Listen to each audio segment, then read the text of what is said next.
পুরান ঢাকার গলিগুলোতে হাঁটলে মনে হয় প্রতিটা দেয়ালের ভেতর লুকিয়ে আছে এক একটা গল্প। আর সেই গল্পগুলোর অন্যতম সাক্ষী বিউটি বোর্ডিং। বিউটি বোর্ডিং সদরঘাটের পাশেই অবস্থিত।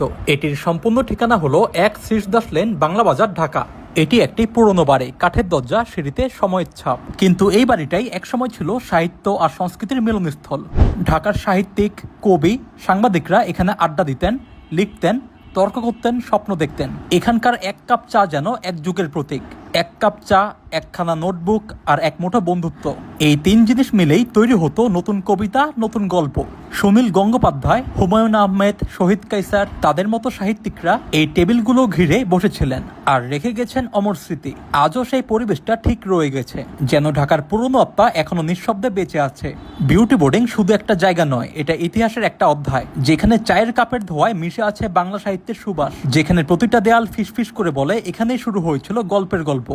আজও যদি পুরান ঢাকার হৃদয় খুঁজে দেখতে চাও, তবে চলে এসো বিউটি বোর্ডিং এ। এক কাপ চা হোক, গল্প হোক, আর ফিরে দেখা হোক এক হারানো সময়কে।